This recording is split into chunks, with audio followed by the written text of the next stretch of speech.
जय जगन्नाथ। नमस्कार।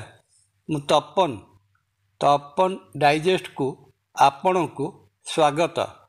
बृहस्पतिंकर अतिचार यार अर्थ है बृहस्पति महाग्रह निज कक्षपथरे सूर्य को प्रदक्षिण करुवा समय रे निजर साधारण गति ठारू द्रुत गति रे गमन करिथांती। एही क्रम रे आसंता अक्टोबर मास 18 तारिख दिन बृहस्पति मिथुन राशि बाहरी निज उच्च राशि कर्कट राशि रे प्रवेश करिवे।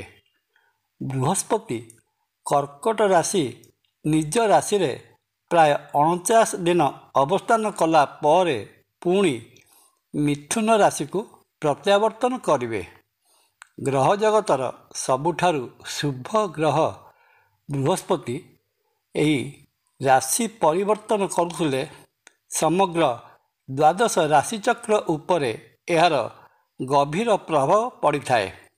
ज्योतिष शास्त्र रे बृहस्पति को ज्ञान, धर्म, नीति, विवाह, संतान, शिक्षा, भाग्य, धन और समृद्धि कारक ग्रह रूपे वर्णना करा जाई अछि।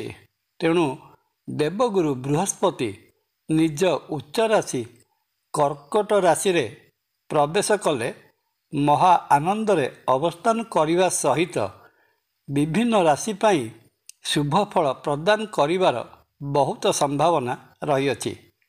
सही क्रम रे आज जानिबा देवगुरु बृहस्पति कर्कट राशि रे गोचर रे प्रवेश कले मेष राशि जात व्यक्ति एही 49 दिन भितर कौन सबु फल पाइबार विशेष संभावना रही अछि। मेष राशि पाई बृहस्पति मेष राशिर नवम बा भाग्य भाव धनु राशि और द्वादश भाव मीन राशिर अधिपति होइथांती। मेष राशिर भाग्य भावर अधिपति बृहस्पति मेष राशि ठारू चतुर्थ राशि कर्कट राशि रे उच्च भाव रे अवस्थान करिबाकु थिबारु एही समय रे मेष राशि जात व्यक्तिंकर भाग्योन्नतिर रास्ता खोलिजिव। मेष राशिर कर्म भाव उपरकु बृहस्पतिंकर दृष्टि रहुथिबारु कर्मक्षेत्र रे मध्य शुभ फल प्राप्त करिवे। अटकी रहिथिबा काम संपूर्ण हेब। चाकरी क्षेत्र रे प्रमोशन पाइबार योग रही अछि। वाणिज्य व्यापार क्षेत्रु प्रचुर लाभ कमाइबार सुजोग आसिब। ता सहित नूतन प्रकारर वाणिज्यिक कर्म आरंभ करिवे। जागाबाड़ी तथा जानवाहन किणिबार बहुत संभावना रही अछि। नूतन बंधु बांधिबा पई एही समय बेस अनुकूल रहिछि।